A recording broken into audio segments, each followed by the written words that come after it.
बाहेरून मस्त कुरकुरीत आणि आतून मस्त जाळीदार, सॉफ्ट, हलका फुलका, श्रावण विशेष उपवासाला खाऊ शकू असा कुरकुरीत मेदूवडा आणि चटणी आज आपण बघणार आहोत.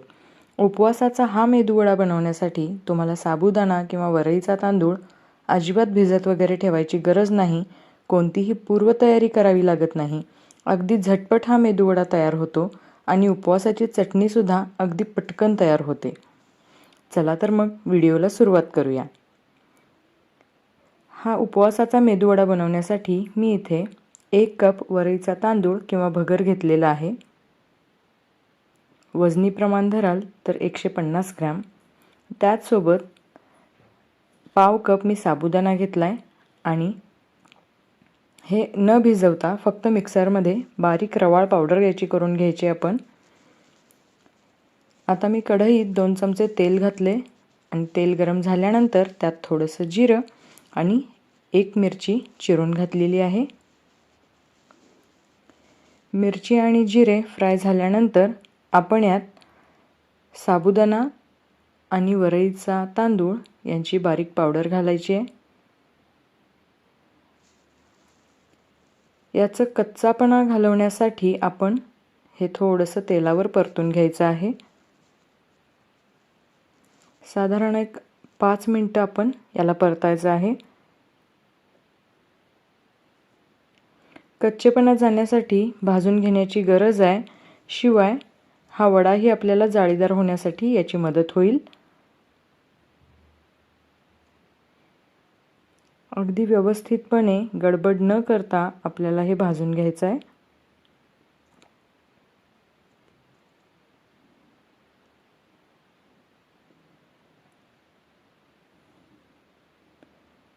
हे मी भाजून घेते. तोपर्यंत जर तुम्ही माझ्या चॅनलवर नवीन असाल तर प्लीज माझं चॅनल सबस्क्राईब करा.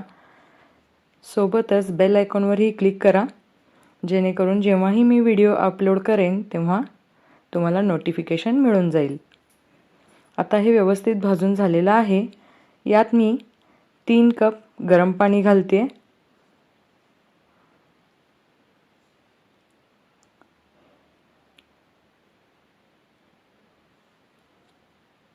एक कप वरईच्या तांदळासाठी आपण इथे 3 कप पाणी वापरतोय. गरम पाणी वापरलं तर आपली ही रेसिपी पटकन बनेल. जर तुम्ही गार पाणी वापरणार असाल तरीही काही प्रॉब्लेम नाही, पण परत पाणी उकळण्यासाठी थोडासा वेळ लागू शकतो. आता आपल्याला साधारण 5-1 मिनिटं याला व्यवस्थित शिजवून घ्यायचं आहे. वरून मी चवीनुसार मीठ घातले.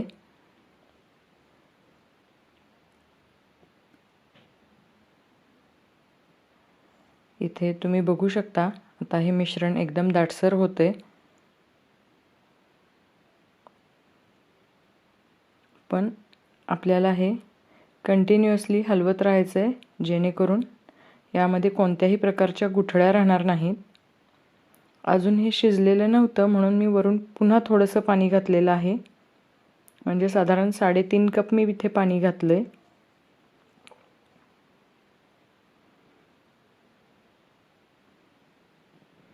आपल्याला याला कंटिन्युअसली परतायचं आहे. एकही इथे गुठळी होता कामा नये याची आपण काळजी घ्यायची आहे आणि ह्याला व्यवस्थितपणे शिजू द्यायचं आहे. इथे तुम्ही बघू शकता याचा असा घट्टसर गोळा बनतोय.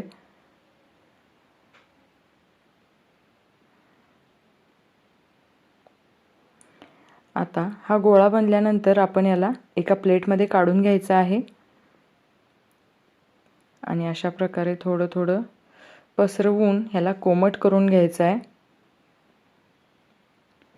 तुम्ही ते कोमट झाल्यावर अशा प्रकारे चेक करा. याचा जर व्यवस्थितपणे गोळा होत असेल तर हे आपलं मिश्रण तयार आहे. आता यात मी अर्धा कप भाजलेल्या शेंगदाण्याचं कूट घातले. त्याचसोबत 2 चमचे दही घालते. त्याचसोबत 2 उकडून कुस्करलेले बटाटे घेते आणि आता आपण वरून पुन्हा थोडंसं मीठ घालून याचा पुन्हा एक गोळा बनवून घेतोय। ही पूर्ण प्रोसेस आपल्याला हे मिश्रण गरम असतानाच करायची आहे। गोळा बनवल्यानंतर आपण हे 5 मिनिटं साईडला ठेवून देऊयात। आता आपण याची चटणी करून घेऊयात। चटणी बनवण्यासाठी मी इथे अर्धा वाटी ओलं खोबरं तसंच अर्धा वाटी भाजलेले शेंगदाणे घेतलेत। तुम्ही कुठेही वापरू शकता। त्याचसोबत एक हिरवी मिरची, अर्धा चमचा जिरे, चवीनुसार मीठ आणि थोडंसं पाणी घालून हे आपल्याला मिक्सरवर बारीक वाटून घ्यायचं आहे। आता तुम्ही याला तडकाही देऊ शकता। तडका देण्यासाठी मी एका तडका पॅनमध्ये साधारण 1 ते 1.5 चमचा तेल घेतले। तेल गरम झाल्यानंतर यात थोडेसे जिरे टाकते। जिरे तडतडले की आपण हे चटणीमध्ये घालणार आहोत। आता हा तडका आपण चटणीमध्ये घालूया आणि याला व्यवस्थित मिक्स करून घेऊया। तर ही आपली मस्त अशी शेंगदाण्याची आणि खोबऱ्याची उपवासाची चटणी तयार आहे।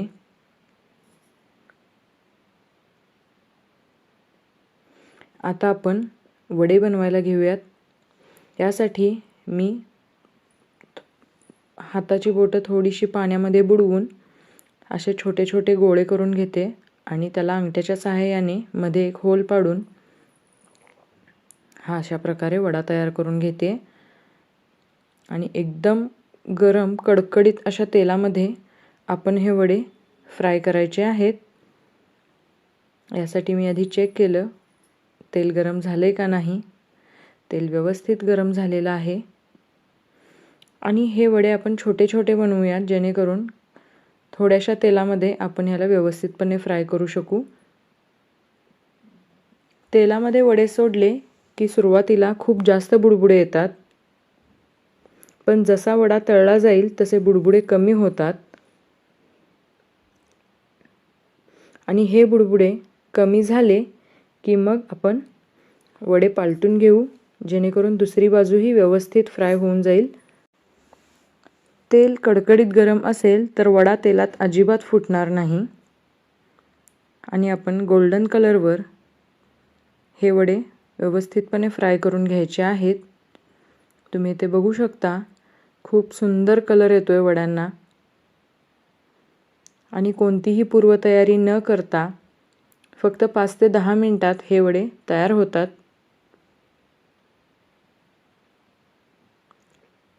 उपवासाला फक्त खिचडी वगैरे खाऊन जर तुम्हाला कंटाळा आला असेल तर तुम्ही ही रेसिपी नक्की ट्राय करा।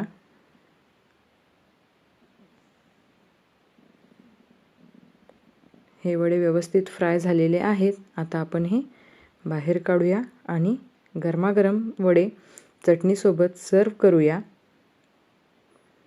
कोणतीही पूर्वतयारी न करता मस्त कुरकुरीत जाळीदार उपवासाचे मेदूवडे खाण्यासाठी तयार आहेत।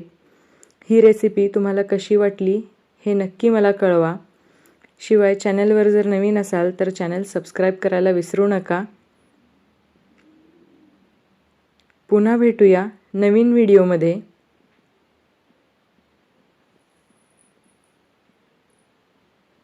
जर तुम्हाला वेगवेगळ्या रेसिपीज बघायच्या असतील तर मला नक्की कमेंट बॉक्समध्ये रेसिपीज सांगा, त्या मी नक्की बनवेन।